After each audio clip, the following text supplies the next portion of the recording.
और बात उस समय की है, बीजागढ़ पहाड़ पर गौली समाज में बिरजू गौली और उनकी पत्नी का नाम था बर्माबाई। और वही बर्माबाई बिरजू गौली एक बार समुद्री अमावस पर ओंकारेश्वर स्नान करने गए और पूजन किया तो ब्राह्मण देवता ने कह दिया कि बर्माबाई, भगवान तुम्हारी पूजा को स्वीकार नहीं करेंगे, तुम तो बांझ हो। बर्माबाई को तो लग गई कि जो लागे वो जाने, दूजा क्या जाने। राम को लागी, लक्ष्मण को लागी, अन लागी सीता माई, न हनुमान को ऐसी लागी जिन लंका देवी जड़ाई। जिसको शब्द की चोट लग जाए, बर्माबाई को शब्द की चोट लग गई। अपने पति बिरजू से कहा कि स्वामी, ऐसे जीने से तो मरना भला।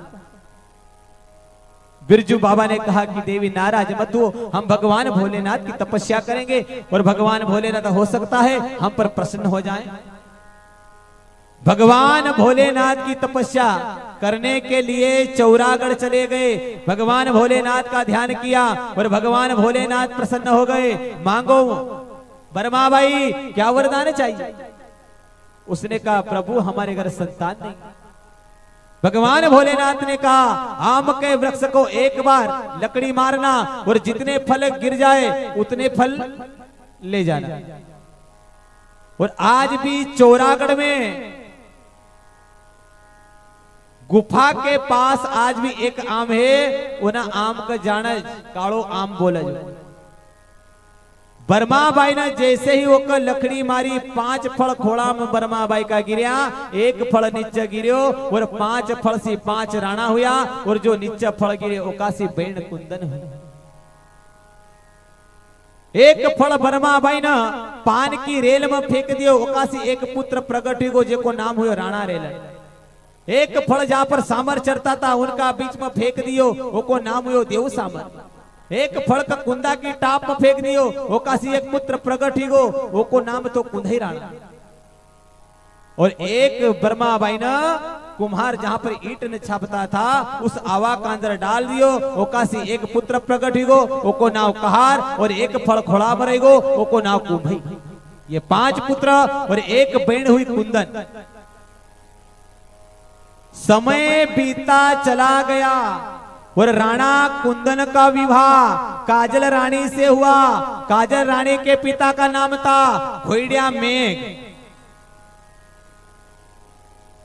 और उसका पियर था पाठनपुर का। सावन का महीना आया, राणा रेलन छोटे थे और रानी काजल का और देवर भाभी का प्रेम अच्छा था। राणा रेलन अपनी भाभी को अपनी मां जैसे मानते थे।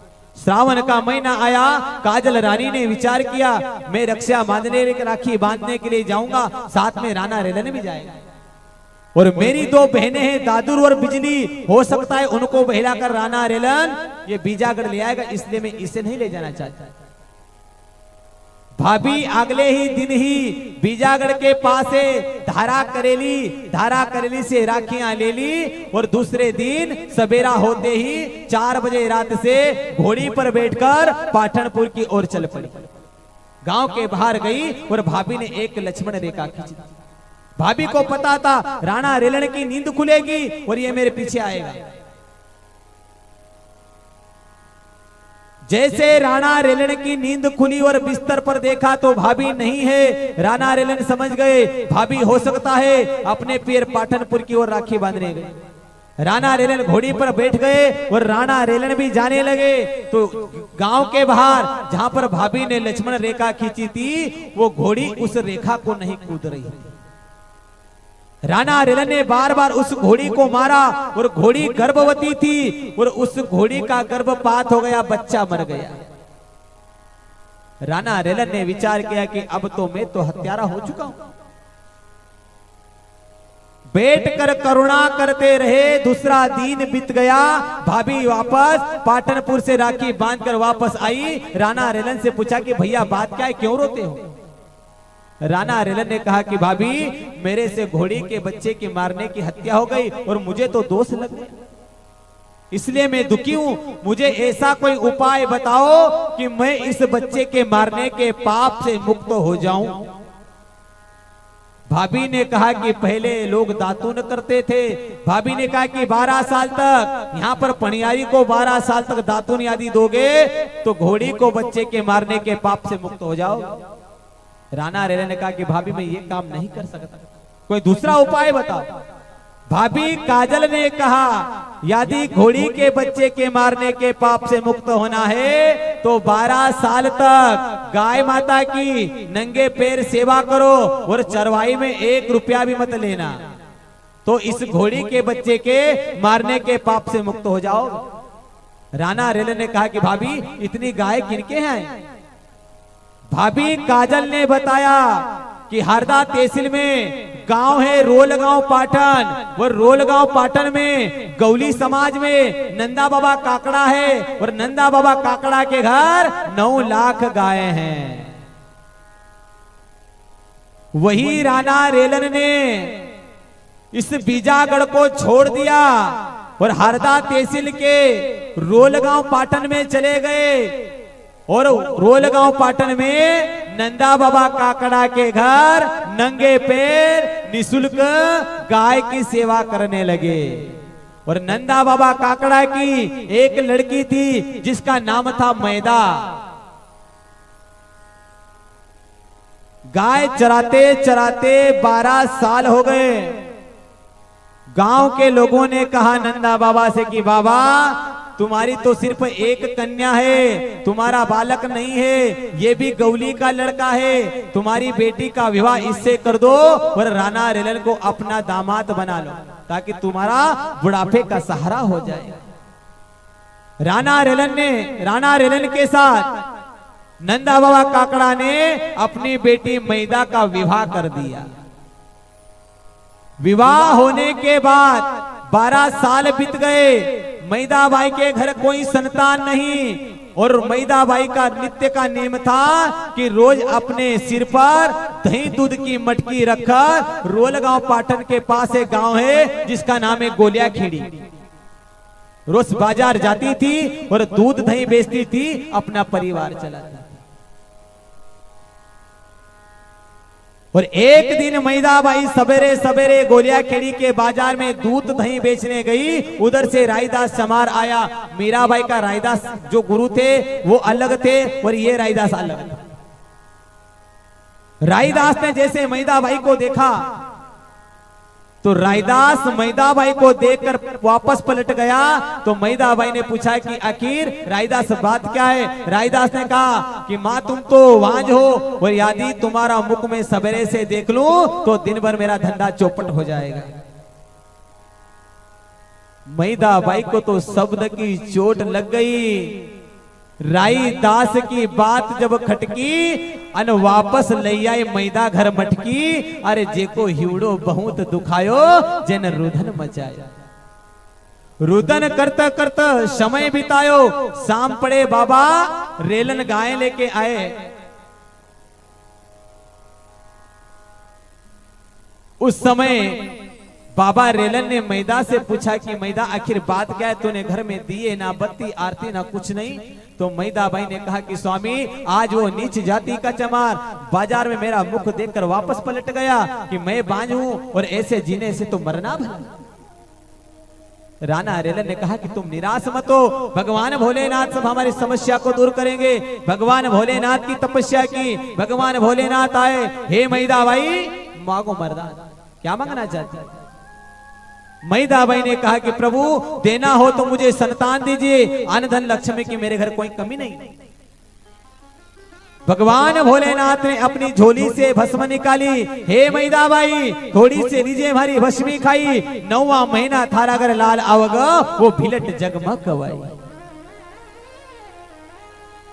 भगवान भोलेनाथ ने झोली से भस्म निकाली, मैदा बाई को दी। मैदा बाई से कहा कि मैदा बाई मेरी बात सुन लेना, जब तक तू मेरा नाम का चिंतन करेगी तब तक वो बच्चा तुम्हारे पास रहेगा। जिस दिन मेरे नाम के चिंतन को भूल गई वो मैं बच्चे को उस दिन ले जाऊंगा। मैदा बाई ने भस्म खाई और 9 महीने 9 दिन में उसी मैदा के घर एक पुत्र ने अवतार लिया। संवत 1220 में, संवत 1220 में बाबा भिलट का जन्म हुआ। और बाबा भिलट ऐसे देवता थे, धीरे धीरे बड़े हुए और धीरे धीरे बड़े हुए तो बाबा भिलट ने विचार किया कि स्नान करने इलाहाबाद जाना चाहिए। फिर आगे की कथा तो आपको सुनी है क्योंकि समय का भी अभाव है। भगवान भिलट देव फिर स्नान करने गए, गंगा जी में स्नान किया, 2 पुड़ियां बहती आई। भिलट ने विचार किया कि 2 पुड़ियों को पकड़ लिया और विचार किया कि इसमें क्या और इसमें क्या। एक में देखा तो बच्चे के जमाल के केस थे, दूसरे में देखा तो सोने जैसे केस थे। भिलट देव ने विचार किया कि एक पुड़ी में बच्चे के जमाल के केस हैं और दूसरी पुड़ी में सोने जैसे केस हैं। आखिर ये केस किसके हैं, मैं माता से जाकर पूछूंगा। तो भगवान भिलट देव आए और माता गौरा से पूछा। माता गौरा ने कहा ये सोने जैसे केस काहुर बंगाल में राजा गंदी की लड़की जिसका नाम है रानी राजल, ये उसके केस है। भिलट ने कहा माँ यदि विवाह करूंगा तो मैं उससे ही करूंगा, नहीं तो कुंवारा रह जाऊंगा। माता गौरा ने कहा कि भैया भिलट, धारा पुवारी में पुनालाल नाम का गौली है, यदि तेरी विवाह करने की इच्छा है तो 11 खोपड़ी पर बेटा है, मैं तुम्हारा लगन लगा दूंगी, पर तुम काहुर जाने की बात मत करो। दिन दिन भगवान भोलेनाथ विद्या पढ़ाते, रात में मातेश्वरी गौरा पढ़ाती।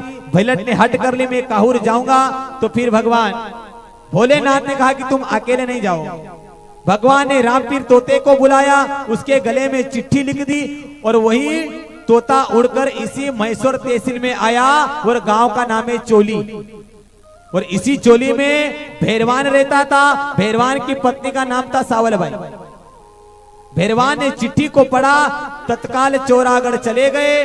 भगवान भोलेनाथ ने कहा कि भिलट और भैरवान यदि काहुर जाते हो तो पहले मैं तुम्हारी परीक्षा लूंगा। और आज भी चौरागढ़ में नांग द्वारे हैं, वहां पर भगवान भोलेनाथ की और भिलट बाबा की परीक्षा हुई। परीक्षा में भिलट बाबा पास हो गए। माता गौरा ने भगवान भोलेनाथ ने आशीर्वाद दिया, जाओ बेटा तुम्हारी काहुर में भी जय जयकार होगी। भिलट और भैरवान काहुर गए तो काहुर में बड़े बड़े जादूगर सापिर फकीर, लुणियो चमार, आलम पिंजारो, गंगई तेले। और काहुर बंगाल में, पूरे काहुर में जादू नहीं है, सिर्फ जो 12 क्षेत्र का काहुर है, 12 जिले का जो काहुर है उसमें जादू है। यदि पूरे काहुर में बंगाल जादू रहती तो फिर बंगाली डॉक्टर इधर नहीं आते, उधर ही जादू बताते। और काहुर में जादू क्यों है? जब माता सती का जलता हुआ अंग, और काहुर में माता सती का अंग यूं नहीं गिरी, इसलिए काहुर में जादू। जाकर रतन कुएं के ऊपर भिलट और भैरवान ने अपना डेरा जमाया। और भिलट ने भैरवान से कहा कि भैया गांव में जा, आग मांग के ला, भोजन बनाकर खाएं, फिर बाद का काम बाद में करें। भैरवान गांव में गए और किसी लोग ने गंगई का तेलेन का घर बता दिया। आवाज लगाकर गंगई तेलेन को भैरवान ने पुकारा। गंगई तेलेन ने देखा कि कोई नया मुसाफिर है, भीतर से मंत्र की सोटी लाई। भैरवान ने विचार किया कि हो सकता है मुझे आग देगी, और आग लेने के लिए लंबा हाथ किया तो गंगई तेलेन ने मंत्र की सोटी मारी, भैरवान को इंसान से बैल बना दिया। बैल बनाकर अपने घाने में जोत दिया और भैरवान उस घाने के ऊपर उल्टा चलता था। तेल नीचे नहीं गिरे, उल्टा लाट पे चढ़ी। गंगई तेलेन के घर एक बूंद पानी नहीं। गंगई तेलेन ने अपनी बहू से कहा कि दौड़ कर जा, रतन कुएं के ऊपर से पानी भरकर। रतन कुएं के ऊपर जब गंगई तेलेन की बहू पहुंची तो भिलट वहां पर बैठे थे। भिलट ने पूछा, बहन मेरा भाई, मेरा दोस्त आपके गांव में आग मांगने गया, वो वापस नहीं आया। गंगई तेलेन की बहू ने कहा कि भैया मेरी सासू जी ने उसे बेल बना दी। भिलट विचार करते हैं, क्यों नहीं आयो रे भैरवान, भाई तुम्हारो क्यों नहीं आयो भैरवान, न सोचा भिलट गुणवान। भिलट बाबा ने गंगई तेरेन की बहू को गिलहरी बना दी, वृक्ष के ऊपर चढ़ा दी। जब बहुत समय बीत गया तो गंगा तेरेन ने विचार किया मेरी बहू नहीं आई, तो देखने के लिए आई। भिलट ने दिव्य दृष्टि से देख लिया, हो सकता है गंगा तेरेन है। गंगा तेरेन से पूछा कि माँ तुम्हारा नाम गंगा तेरेन है? बोले हाँ। मेरा भैया मेरा दोस्त तुम्हारे गांव में आग मांगने गया, वो वापस नहीं आया। गंगा तेरेन ने कहा कि भैया मैंने तो उसे बेल बना दिया। भैरवान भिलट ने कहा कि तुम्हारी बहू को मैंने गिलहरी बनाकर पेड़ पे चढ़ा दिए, यदि तुम्हारे में मंत्र की शक्ति हो तो वापस नारी बनाकर ले जाओ। गंगई तेलेन मंत्र पढ़ पढ़ के थक गई, पर गिलहरी से नारी नहीं बना सकी। दौड़ कर गई और जल्दी से भैरवान को घाने से छोड़ा, मंत्र की सोटी मारी, इंसान बनाया। इधर बाबा भिलट ने गंगा तेलेन की बहू को गिलहरी से नारी बनाई और वापस भेज दी। भैरवान कहता है भैया अपना उधर चला, कई नारी न पढ़ने लेवांगा, अपने ना काहुर में अब नहीं रही था। भिलट बाबा ने कहा कि जिस काम के लिए आए वो काम करके जाएंगे, पर वो कन्या कहां मिली? गांव की सखियों से पूछा कि राजा गंदी की लड़की हमको कहां मिलेगी? गांव की सखियों ने कहा कि शाम के समय राजा गंदी की एक बाग है, वहां पर फूल तोड़ने के लिए आती है सखियों के साथ, वहां तुम मिल लेना।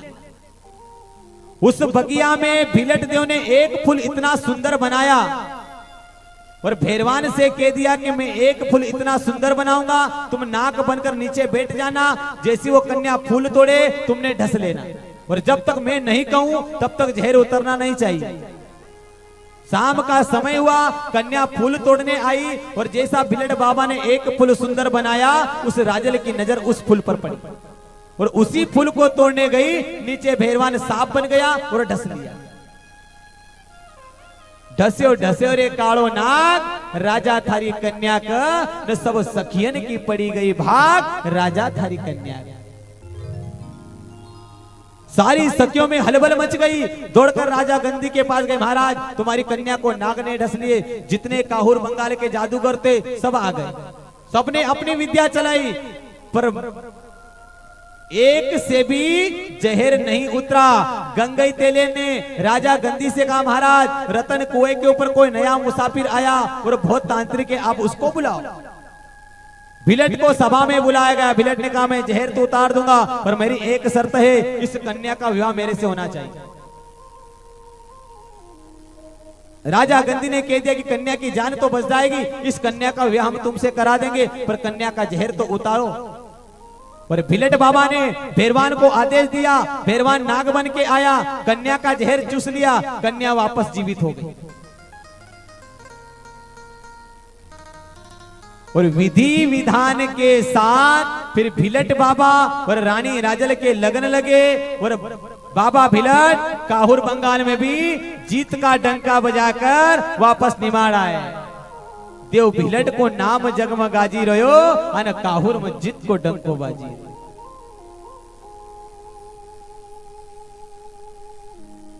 भगवान भोलेनाथ माता गौरा के पास गए तो माता गौरा से भगवान भोलेनाथ से आशीर्वाद लिया, तो माता गौरा ने भगवान भोलेनाथ से कहा कि हम तो तुम्हारे कर्म के माता पिता हैं, जो तुम्हारे जन्म के माता पिता हैं वो रोलगांव पाटन में आए। राणा रेलन का और मेधाबाई का आशीर्वाद लिया, तो राणा रेलन और मेधाबाई ने कहा कि हम तो पश्चिम निमाड़ के रहने वाले हैं, भिलट तुम पश्चिम निमाड़ में गांव है नागलवाड़ी, जहां पर सतपुड़ा पहाड़ है, वहां पर अपना डेरा जमाओ और निमाड़ के भक्तों की मनोकामना पूरी किया करना। वही भिलट बाबा हरदा तहसील रोलगांव पाटन को छोड़कर गांव नागलवाड़ी सतपुड़ा पहाड़ पर आकर अपना डेरा जमाया। और बैसाख के महीने में बाबा का एक दिन का मेला लगता है, उस मेले में एक किन्नर आ गया।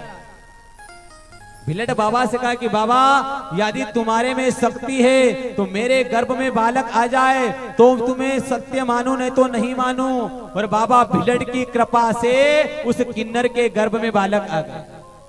9 महीने 9 दिन हो गए, अब बच्चा जन्म कहां से ले? उस किन्नर की दाहिनी कोख को चिरा गया तो बच्चे की भी मृत्यु हो गई, किन्नर की भी मृत्यु हो गई। और आज भी नागलवाड़ी गांव से पूर्व दिशा की ओर उस बच्चे की भी समाधि है और उस किन्नर की भी है।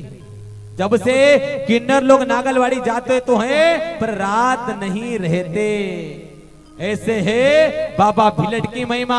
नाग पंचमी पर बाबा का मेला लगता है, अनेक अनेक प्रांत से आते हैं और निमाड़ के भक्तों की बाबा मनोकामना पूरी किया करते हैं। बोले भिलट देव बाबा की जय हो। हरे याडो तेड़ो रस्तो हन ऊंची पहाड़ी हो,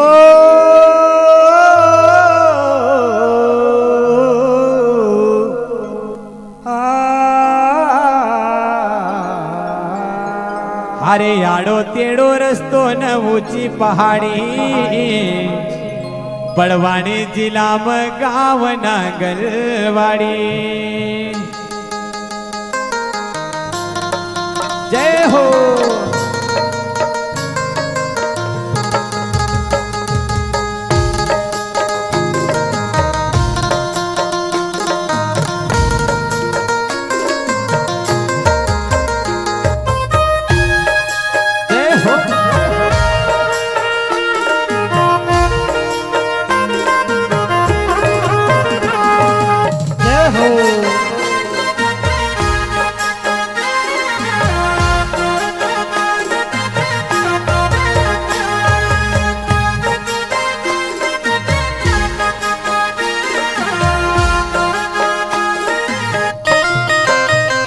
हरे याडो तेड़ो रस्तो न ऊंची पहाड़ी, बड़वानी जिला में गाँव नागलवाड़ी। हरे याडो तेड़ो रस्तो न ऊंची पहाड़ी, बड़वानी जिला में गाँव नागलवाड़ी। वो बड़वानी जिला में गाँव नागलवाड़ी, बड़वानी जिला में गाँव नागलवाड़ी। वो बड़वानी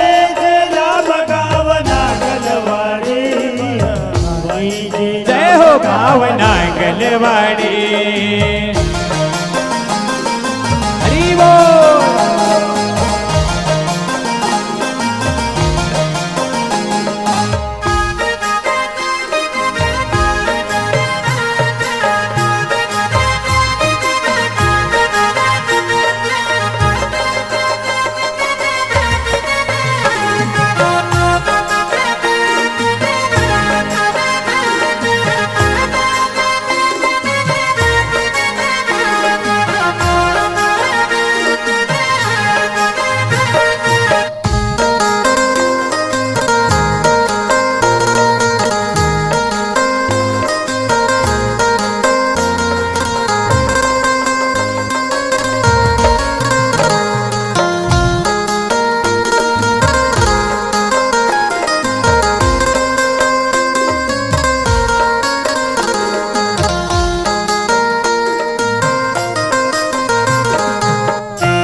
जन्म हो पाया, राणा रे वंश में जन्म हो पाया। राणा रे वंश में जन्म हो पाया, राणा रे वंश में जन्म हो पाया। रेलण गौड़ई न तम कलाड़ लड़ाया, रेलण गौड़ई न तम कलाड़ हो लड़ाया। अरे रेलण गौड़ई न तम कलाड़ हो लड़ाया, रेलण गौड़ई न तम कलाड़ हो लड़ाया। हरे दूध पेवाड़ तुका मैदा माड़ी, बड़वानी जिला में गाँव नागलवाड़ी। अरे दूध अरे दूध अरे दूध पेवाड़ तुका मैदा माड़ी, बड़वानी जिला में गाँव नागलवाड़ी। वो यारे दूध पेवाड़ तुका मैदा माड़ी, बड़वानी जिला में गाँव नागलवाड़ी। अरे दूध पेवाड़ तुका मैदा माड़ी, बड़वानी जिला में गाँव नागलवाड़ी।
शिव शंकर तमका उठे लई गया रे શંકર કતંગ ઉઠાઈ લઈ ગયા રે शिव शंकर तमका उठे लई गया रे શિવ શંકર તમક ઉઠાઈ લઈ ગયા રે माता गौरान तमक ज्ञान दियो रे માતા ગૌરાન તમક જ્ઞાન દિયો રે हारे भिलट देव हारे भिलट देव हारे भिलट देव चल्या बंगाल की खाड़ी बड़ वाड़े जिला मगावना गलेवाड़े અરે ભીલટ દેવ હા? મારા ભીલટ દેવ જય હો. મારા ભીલટ દેવ જયરા બંગાલ કી ખાડી પરવાડી જીરા મગાવના ગલવાડી वो भाई आड़ो तेड़ो रस्तो यारू ऊंची पहाड़ी बड़ वाड़े जिला मगावना गलेवाड़ी અરે આડો ટેડો જય રે હો. હો ના ઉચે પહાડી वाड़े जिला मगावना गलेवाड़ी जय हो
अरे काहुर बंगाल में नाम रे कमायो और બંગાળમાં નામ રે કમાયો अरे काहुर बंगाल में नाम रे कमायो और બંગાળમાં નામ રે કમાયો गंगो तेलिण कोया सो मान घटायो દૂધે દિલ કોયનો માન રે ઘટાયો अरे गंगा तेलिण कोया सो मान रे घटायो ગંગા તે દિલ કોયનો માન રે ઘટાયો अरे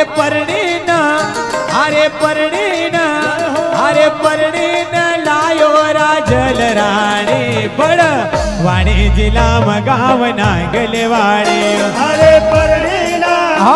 અતો પરણીના હા?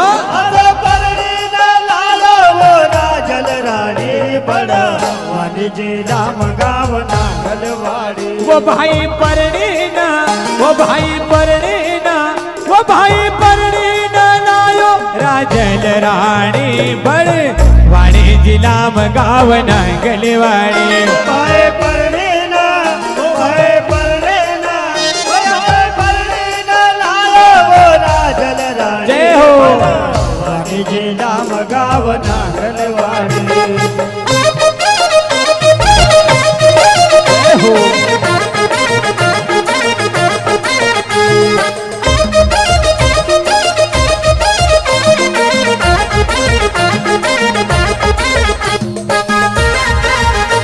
जय हो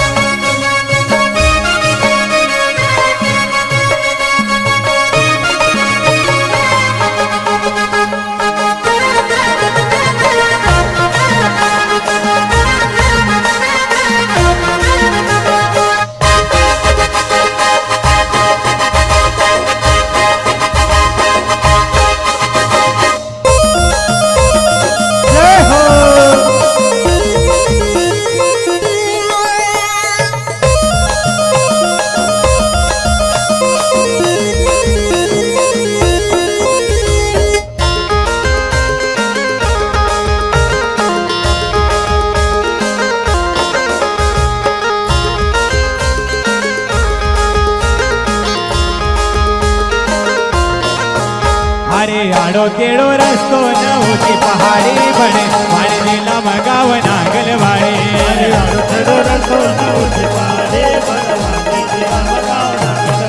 बड़वाड़ी जिला मगाव नागलवाड़ी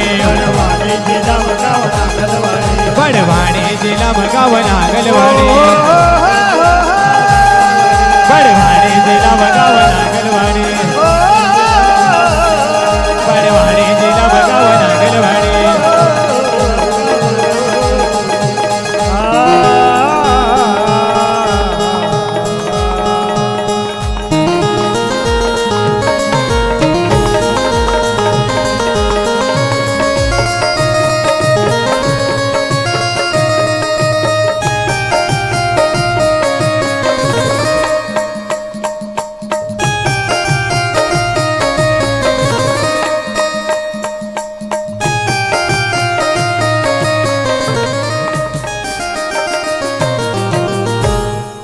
नर्मदा मैया की जय।